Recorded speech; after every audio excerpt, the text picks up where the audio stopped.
Hello everyone, welcome to your own channel. Our today's topic is environment, our environment. इसमें हम बात करेंगे environment के बारे में कि what is environment, what is its components, और इसके बाद हम बात करेंगे atmosphere, lithosphere, hydrosphere and troposphere, और we can say 4 realms of the earth की बात करेंगे. ठीक है. So first of all we are starting with environment. Environment होता क्या है? एनवायरनमेंट होता है लिविंग और नॉन लिविंग थिंग जहाँ पर इंटरेक्ट करती हैं एक दूसरे के साथ, उसको हम एनवायरनमेंट कहते हैं. जहाँ पर living as well as non living thing दोनों ही एक साथ रहती हैं, जिसको हम कह सकते हैं biotic as well as abiotic component. Abiotic and biotic component जहाँ पर एक साथ रहते हैं उसको हम बोल सकते हैं environment. Now what we mean by abiotic and what we mean by biotic? Here abiotic means the world of non-living elements. एक ऐसी दुनिया जहाँ पर नॉन लिविंग एलिमेंट्स रहते हैं, नॉन लिविंग थिंग्स रहती हैं, उसको हम एबायोटिक बोलते हैं. राइट. तो जिसका एग्जांपल जैसे हम दे सकते हैं land. After this coming to biotic. What is biotic? Biotic is world of living organisms. जहाँ पर लिविंग बींग्स रहते हैं हम उसको वर्ल्ड ऑफ लिविंग ऑर्गेनिजम्स कहते हैं, और साइंटिफिक टर्म में हम उसको बायोटिक कहते हैं. Okay. So biotic means living terms and abiotic means non living elements. Living में एग्जाम्पल आपका आ सकता है plants, animals, humans, they comes under biotic component, और एबायोटिक के अंडर आएगा land, air, these are abiotic component. Okay. So हम environment की बात कर रहे थे. Environment consist of biotic as well as abiotic component. Biotic as well as abiotic component से मिलकर हमारा एनवायरनमेंट बनता है. So what we can say environment is environment is a place where different things are such as swampy or hot environment. मतलब यहाँ पर हम simple term में अगर इसको डिफाइन करना चाहते हैं एनवायरनमेंट को, तो व्हाट वी कैन से कि एनवायरनमेंट एक ऐसी चीज़ होती है जहाँ पर लिविंग और नॉन लिविंग थिंग दोनों एक साथ रहते हैं. तो how will we define it? An environment includes all the living and non living things with which an organism में इंटरेक्ट. जहाँ पर ऑर्गेनिज्म एक दूसरे के साथ इंटरेक्ट करते हैं. और सबसे बड़ी बात होती है कि non living thing as well as living thing दोनों आपस में इंटरडिपेंडेंट होते हैं. Okay. Both are interdependent to one another. Living thing को भी नॉन लिविंग थिंग की ज़रूरत पड़ती है और नॉन लिविंग थिंग को लिविंग थिंग की ज़रूरत पड़ती है. तो दिस इज़ द इंटरडिपेंडेंसी कि दोनों एक दूसरे के साथ काम करके चलते हैं. दोनों के बिना सर्वाइवल शायद मुश्किल है. तो इसीलिए interdependency is there. Non living thing and living thing both are interdependent to one another. और वी कैन से कि एबायोटिक कंपोनेंट्स और बायोटिक कंपोनेंट्स दोनों मिलकर हमारे पूरे एनवायरनमेंट को कंप्लीट करते हैं. ओके. हम एनवायरनमेंट को और क्या बोल सकते हैं? It is a combination of natural and human made phenomena. जहाँ पे हम बात करेंगे natural environment refers to the biotic and abiotic conditions existing in the world. और हमारा जो ह्यूमन बींग्स है उसमें क्या होगा? Human environment reveals the activities, creations and interactions among human beings. तो दैट इज़ द कंपोनेंट. जो हमारा पूरा एनवायरनमेंट है वो मिलकर बनेगा biotic and non biotic things से, जो कि एक दूसरे के साथ इंटरडिपेंडेंट है. Right. Now moving further we will talk about components of environment. जब हम एनवायरनमेंट के कंपोनेंट्स की बात करेंगे तो mainly we have 3 components of environment. Mainly 3 components of environment are natural environment, human made environment and human component. Okay. तो if we are talking about natural component, तो natural component में हम सबसे पहले कह सकते हैं कि जो नेचुरल कंपोनेंट होता है वो इंक्लूड करता है जैसे वाटर, एयर, लैंड या फिर किसी लिविंग थिंग को. और ये सब चीज़ें मिलकर क्या बनाती हैं? एटमॉस्फेयर. जैसे एयर फॉर्म करता है एटमॉस्फेयर, वाटर फॉर्म करता है हाइड्रोस्फीयर, लैंड फॉर्म करता है लिथोस्फीयर, और हमारा जो लिविंग थिंग है वो मिलकर बनाती है बायोस्फीयर. तो natural component consist of air, water, then living thing, land and living things. Okay. जहाँ पर हमारे पास आएगा एयर में, एयर किसको फॉर्म करता है? एटमॉस्फियर को, वाटर हाइड्रोस्फीयर को, लैंड लिथोस्फीयर को, और और लिविंग थिंग्स बायोस्फीयर को, राइट। तो दीज आर द कंपोनेंट्स। ये फर्स्ट कंपोनेंट है हमारा नेचुरल कंपोनेंट। तो यहाँ पर जब हम बात कर रहे हैं हाइड्रोस्फीयर, लिथोस्फीयर, बायोस्फीयर और एटमॉस्फेयर की, तो ये चारों मिलकर क्या बनाते हैं, 4 realms of the earth. For instance बीच में हम बायोस्फीयर को मान लेते हैं, इस तरफ atmosphere, then here hydrosphere, then here lithosphere. Atmosphere, hydrosphere, lithosphere and biosphere. जो बायोस्फीयर है वो पूरा का पूरा डिपेंडेंट है इन सब चीज़ों पे, एटमॉस्फेयर पे भी, लिथोस्फीयर पे भी और हाइड्रोस्फीयर पे भी, राइट। तो हम यहाँ पर क्या बोल सकते हैं, अगर हम एटमॉस्फेयर के बारे में बात कर रहे हैं तो एटमॉस्फेयर के लिए हम बोल सकते हैं कि एटमॉस्फेयर एक ऐसा थिन लेयर ऑफ एयर है जो पूरी अर्थ को सराउंड करता है, पूरी अर्थ को घेर के रखता है। तो it is a thin layer of air, okay, thin layer of air that surrounds the earth, that is atmosphere. और जो एटमॉस्फेयर है वो पूरा का पूरा किसकी वजह से रुका हुआ है, ग्रेविटेशनल फोर्स की वजह से वो होल्ड है। Gravitational force of the earth holds the atmosphere around it, ठीक है। अब इसके बाद अगर हम बात करें कि एटमॉस्फेयर की स्ट्रेच की हम बात करें तो जो एटमॉस्फेयर है वो 1600 किलोमीटर है above sea level, 1600 kilometre above sea level, right. तो यहाँ पर दो गैसेस हैं जो कि 99% एटमॉस्फेयर को बनाती हैं, मतलब सबसे ज़्यादा जिनका पार्टिसिपेशन होता है एनवायरनमेंट को या फिर एटमॉस्फेयर को बनाने में, सबसे ज़्यादा जिसका पार्टिसिपेशन होता है वो दो गैसेस हैं, नाइट्रोजन और ऑक्सीजन, ओके। ये दोनों गैसेस मिलकर 99% एटमॉस्फेयर को बनाती हैं। उसके बाद अगर हम नाइट्रोजन की बात करें तो नाइट्रोजन अकेला 78% होता है एयर में एंड ऑक्सीजन इज़ अबाउट 21%।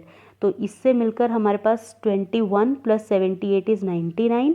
तो जो बाकी 1% है वो अदर गैसेस होती है, जैसे argon, carbon dioxide, neon, helium, water vapours, ये सब होते हैं, right. Then second component is hydrosphere. अगर हम हाइड्रोस्फीयर की बात करें तो hydrosphere word consist of 2 terms, that is hydro plus sphere, okay. तो हाइड्रो का मतलब होता है वाटर। जो हमारी अर्थ है वो 70% के करीब पूरी वाटर से कवर है। तो वाटरी पार्ट जो है प्लेनेट का, या प्लेनेट जो हमारा अर्थ प्लेनेट है, उस पे जो वाटर वाला पोर्शन है उसको हम बोलते हैं हाइड्रोस्फीयर, ओके। जो वाटर वाला पोर्शन है उसको हम बोलते हैं हाइड्रोस्फीयर। अब इसके बाद अगर हम बात करें वाटर की, तो वाटर जो है वो मैक्सिमम सॉल्टी वाटर है हमारी अर्थ पे। Almost all of the water on earth is salty water. तो जो सॉल्टी वाटर है ये हमें मिलता कहाँ है, ओशियंस में मिलता है, सीज में मिलता है, बेज में मिलता है, लेक्स में मिलता है, ठीक है।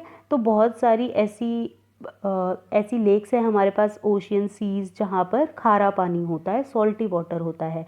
जो फ्रेश वाटर है वो हमें रिवर्स में मिलता है या लेक्स में मिलता है या फिर फ्रोज़न फॉर्म में मिलता है, जो कि पोलर रीजन में है, आइस कैप्स की फॉर्म में, ठीक है।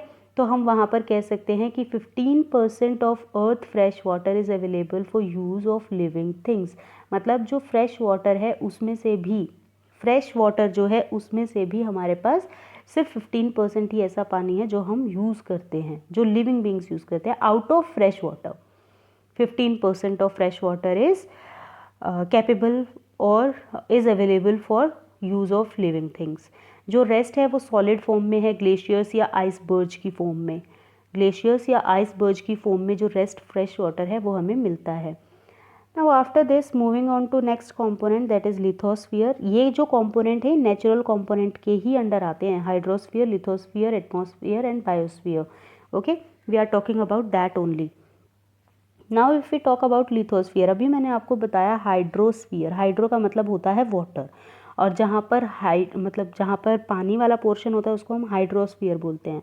तो जो पूरी अर्थ है वो डिवाइडेड है either in water, in the form of water, और लैंड, ठीक है। तो वाटर वाला हमने डिस्कस कर लिया, हाइड्रोस्फीयर। बाकी दूसरा कौन सा पोर्शन बचा, लिथोस्फीयर। तो लिथोस्फीयर मतलब लैंड वाला पोर्शन बचा, तो जो लैंड वाला पोर्शन है उसको हम बोलेंगे लिथोस्फीयर, ओके। तो हम बोलते हैं जो अर्थ की आउटर स्किन होती है, जो रॉकी क्रस्ट होती है जिस पर हम रहते हैं, जो क्रस्ट है, जो रॉक से मिलकर बनती है उसको हम लिथोस्फीयर कहते हैं। जो थिकनेस है पूरी अर्थ की क्रस्ट की जो थिकनेस है वो वेराई करती है। It may vary from 8 kilometre under the oceans to about 32 kilometre under the continent. मतलब कॉन्टिनेंट के अंदर वो हमें 32 किलोमीटर्स तक भी मिल सकती है और ओशियन में वो हमें 8 किलोमीटर तक भी मिल सकती है। तो इट मे वेराई। आफ्टर दिस जो कॉन्टिनेंट्स होते हैं और उनके अदर चंक्स ऑफ लैंड होते हैं, मतलब जैसे आइलैंड हो गए या छोटे छोटे टापू हो गए, तो उनको भी हम लिथोस्फीयर बोलते हैं। जो अदर देन ओशियन है, पूरा का पूरा लैंड मास, उस पूरे को हम क्या बोलेंगे? लिथोस्फीयर बोलेंगे, राइट। तो लिथोस्फीयर की सिंपल हम डिफाइन कर सकते हैं, अर्थ्स आउटर स्किन और rocky crust is called lithosphere. After this if we talk about rocks, minerals, soil और सैंड, ये सब मिलकर क्या बनाते हैं? लैंड मास बनाते हैं। जो पूरा का पूरा लैंड मास होता है या लैंड होता है वो किससे मिलकर बनता है? इधर रॉक्स, मिनरल्स, सॉयल या फिर सैंड। तो इनको हम बोलते हैं लैंड मासेस, जो इन सब से मिलकर बनते हैं, और यही सब पार्ट होते हैं लिथोस्फीयर का। ओके, जो लैंड मासेस होते हैं यही लिथोस्फीयर का पार्ट होते हैं। After this biosphere. बायोस्फीयर जो है वो एक सेल्फ रिलायंट स्फीयर है, मतलब अपने आप में पूर्ण है वो, क्योंकि उसमें प्लांट्स हैं, एनिमल्स हैं। Biosphere if we are talking about, उसमें प्लांट्स हैं, एनिमल्स हैं, फिर यहाँ पर लैंड, वाटर, एयर सब कुछ इंटरेक्ट करता है एक दूसरे के साथ लाइफ को सपोर्ट करने के लिए। मतलब जो प्लांट्स और एनिमल्स हैं उनकी लाइफ को सपोर्ट करने के लिए हमें क्या क्या मिलता है? वाटर, एयर और लैंड। तो it means interdependency is there. तो जो वो इंटरडिपेंडेंसी है यहाँ पर हमें देखने को मिलती है। तो बायोस्फीयर हम किसको बोलेंगे? बायोस्फीयर हम बोलेंगे जहाँ पर ह्यूमन बीइंग्स होते हैं, जहाँ पर प्लांट्स होते हैं, जहाँ पर एनिमल्स होते हैं। ओके, या फिर हम कह सकते हैं biosphere is a narrow zone on earth but is full of varied life, जहाँ पर बहुत अलग अलग तरह की हमें लाइफ देखने को मिलती है, दैट इज़ बायोस्फीयर। ओके, अब हम बात करेंगे इंटरडिपेंडेंस ऑफ बायोस्फीयर। अगर हम बायोस्फीयर के इंटरडिपेंडेंसी की बात करें तो बायोस्फीयर के इंटरडिपेंडेंसी में हम क्या क्या कह सकते हैं? इंटरडिपेंडेंसी इन द बायोस्फीयर, इसमें सबसे पहले हमारे पास आता है इकोसिस्टम। इकोसिस्टम क्या है? जहाँ पर living thing, plant, animal inhabit करते हैं डिफरेंट एनवायरनमेंट में, मतलब अलग अलग जगह से रह रहे होते हैं। जैसे लिविंग थिंग्स हैं, प्लांट्स हैं, एनिमल्स हैं, variety of things are there. अब इकोसिस्टम एक ऐसा सिस्टम है जो इंटरेक्ट करता है लिविंग ऑर्गेनिजम्स को एक साथ, मतलब जहाँ पर लिविंग ऑर्गेनिज्म एक दूसरे के साथ आके इंटरेक्ट करते हैं, जैसे एक्वेटिक हो गया या टेरेस्टोरियल हो गया, ठीक है। तो उस पूरे को हम बोलते हैं इकोसिस्टम, या फिर हम इसको सिंपल टर्म्स में कह सकते हैं a group of organism in an area that interact with each other together with their non living environment is often known as ecosystem. जहाँ पर लिविंग और नॉन लिविंग दोनों एक दूसरे के साथ आकर इंटरेक्ट करेगी, एक ऐसे सिस्टम को हम कहते हैं इकोसिस्टम। जहाँ पर living as well as non living things आकर एक दूसरे के साथ इंटरेक्ट करती है, तो that is known as ecosystem, right. अब यहाँ पर ये इकोसिस्टम जो होता है ये किस लिए होता है? ये एक दूसरे को एनर्जी और मटेरियल ट्रांसफ़र करने के लिए होता है, एनर्जी और मटेरियल ट्रांसफ़र करने के लिए होता है। जैसे अगर हम बात करें इकोसिस्टम की, तो ecosystem can be tiny as a pond of water. जो पोंड है, जो तालाब है पानी का, उसको भी हम इकोसिस्टम कह सकते हैं, क्योंकि वहाँ पर भी हमें वैरायटी ऑफ एनिमल्स भी मिलते हैं और नॉन लिविंग थिंग्स भी मिलती हैं। जैसे लैंड मिल गया, रॉक्स मिल गई, या पत्थर मिल गए, या ईंट मिल गई, तो वो सब चीज़ें भी क्या हैं? नॉन लिविंग थिंग की कैटेगरी में है। और पोंड में जो मछली रहती है या कोई टॉर्टॉइज रहता है, तो वो क्या है? वो लिविंग थिंग्स का पार्ट हो गए, तो इसीलिए हम उसको बोल सकते हैं इकोसिस्टम। आफ्टर दिस जब हम बात करते हैं पोंड के इकोसिस्टम की, तो वहाँ पर टाइनी प्लांट्स हो गए, डायटम्स हो गए, एल्गेई हो गई, ग्रीन एल्गेई भी हो सकती है, देन बहुत सारी चीज़ें एक दूसरे के साथ इंटरेक्ट कर रही हैं, living as well as non living. Okay, hence ecosystem वहाँ पर बन रहा है। और इकोसिस्टम एक गार्डन में भी हो सकता है, एक गार्डन में भी इकोसिस्टम हो सकता है। कैसे? गार्डन में ग्रास भी है जो कि प्लांट की कैटेगरी में आती है, और प्लांट की कैटेगरी में आ रही है इट मीन्स, और गार्डन में प्लांट्स भी होते हैं, प्लांट की कैटेगरी में आ रही है इट मीन्स लिविंग थिंग्स हो गए, और वहाँ पर इंसेक्ट्स भी होते होंगे, तो that comes under non living things. और उसके बाद लाइक अगर हमने उसको फाउंटेन वगैरह से बनाया है तो fountain is non living thing. तो कह सकते हैं कि वहाँ पर क्या है, interaction of biotic as well as abiotic component. Okay, moving further, human made component we will talk about next, human made component. Okay, what is human made component? एक ऐसा कॉम्पोनेंट जो ह्यूमंस ने बनाया है, जैसे roads, buildings, bridges, mountains, monuments, sorry not mountains, monuments, और parks और gardens और इंडस्ट्रीज, डैम्स, कैनाल्स, ये सब किसने बनाया? ह्यूमन ने बनाया। तो जो भी चीज़ ह्यूमन ने बनाई, जो हमें नेचर से नहीं मिली और ह्यूमन ने खुद बनाई, जैसे buildings, monuments, parks, gardens, industries, dams, canals, ये सब क्या है? ह्यूमन मेड कॉम्पोनेंट है, right. Then moving further to, मतलब यहाँ पर हम सिर्फ एक ही बात याद रखेंगे कि जो कि हमें नेचर से नहीं मिली, ह्यूमन ने खुद बनाई, those things are human made component. If you talk about human component, तो ह्यूमन कॉम्पोनेंट क्या है? ह्यूमन कॉम्पोनेंट हमारे पास है एक ऐसा कॉम्पोनेंट जहाँ पे हम लोग खुद ही कॉम्पोनेंट की तरह काम करते हैं, ह्यूमन बीइंग्स। मतलब अगर हमारी फैमिली है, कम्युनिटी है, रिलीजियस कम्युनिटी भी हो सकती है, या एजुकेशनल एक्टिविटीज़ या रिलीजियस एक्टिविटीज़, वो सब क्या है? वो सब ह्यूमन कंपोनेंट है। मतलब ह्यूमन आपस में सोशली इंटरेक्ट कर रहे हैं, पॉलिटिकली इंटरेक्ट कर रहे हैं, तो दैट इज़ ह्यूमन कंपोनेंट। तो हम ह्यूमन कंपोनेंट को कैसे नाम दे सकते हैं? हम ह्यूमन कंपोनेंट को नाम दे सकते हैं, human components are related to individuals, their families and communities, their religious and educational activities and places, right? This is the definition of human component. Now if we talk about the kinds of environment, then there are two kinds of environment, natural environment and human environment.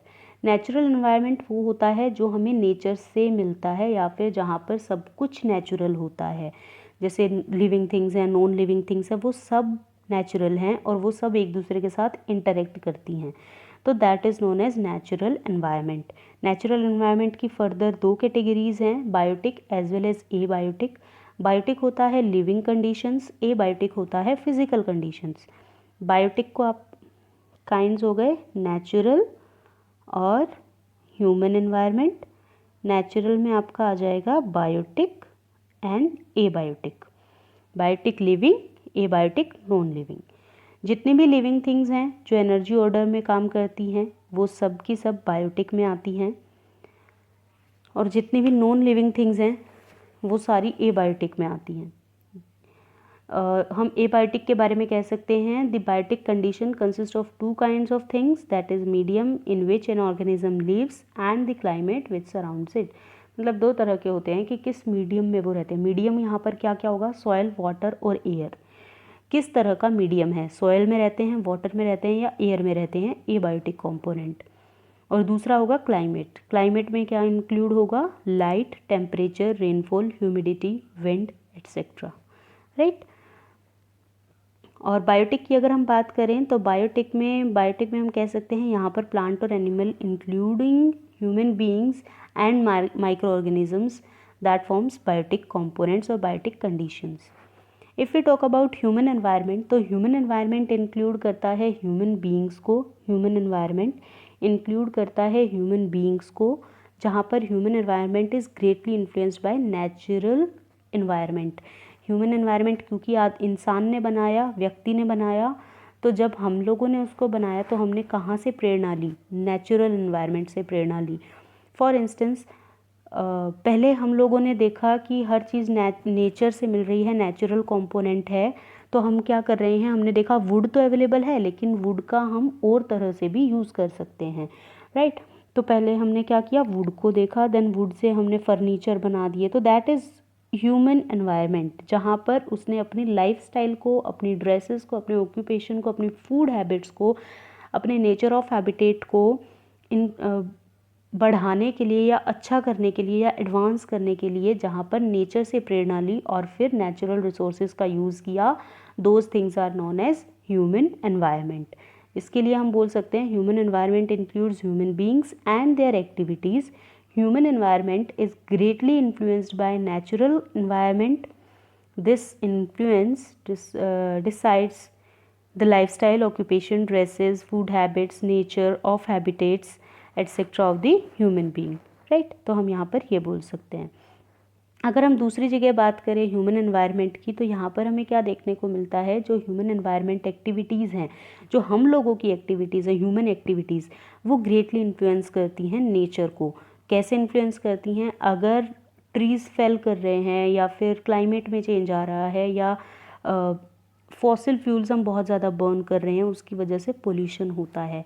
Aquatic pollution as well as aquatic life को, aquatic pollution होता है। Aquatic का मतलब क्या होता है? Aquatic का मतलब होता है वाटर से रिलेटेड, ठीक है। तो अगर एक्वेटिक पोल्यूशन होता है, पानी में जैसे जो फैक्ट्रीज़ होती हैं वो अपना वेस्ट छोड़ देती हैं, तो उसकी वजह से क्या होता है, पूरी की पूरी एनवायरनमेंट हमारी हार्म होती है।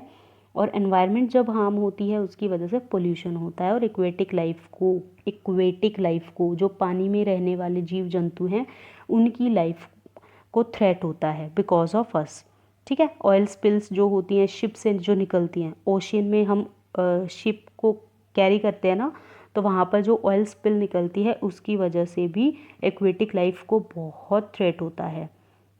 Okay, and now moving to the conclusion. हमने इस चैप्टर में आज क्या क्या किया है? Environment, atmosphere, lithosphere, hydrosphere, biosphere and ecosystem. Now quickly I'll recap.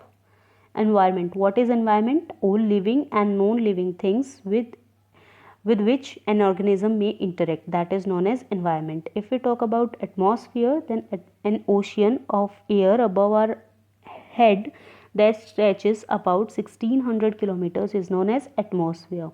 If we talk about hydrosphere, so hydrosphere is 70% watery part of the earth. Hydrosphere is 70% watery part of the earth. If we talk about lithosphere, then lithosphere is the earth's outer skin or rocky crust. Biosphere. If we talk about biosphere, then it consists of plants and animals where living conditions are present. Biosphere क्या है? जहाँ पर plants और animals एक दूसरे के साथ रहते हैं, लिविंग कंडीशन जहाँ पर एग्जिस्ट करती है, that is biosphere. Ecosystem. Ecosystem किसको कह सकते हैं हम? अ group of organism in an area that interact with each other together with their known living environment. Okay, that is known as ecosystem, जहाँ पर हमारे पास लिविंग और नॉन लिविंग दोनों एक साथ रहते हैं और दोनों एक दूसरे को के साथ इंटरेक्ट करते हैं, that is known as ecosystem. A group of organism in an area that interact with each other together with their known living environment is often known as ecosystem. So this is from my side. Hit the subscribe button if you like the video. Thank you.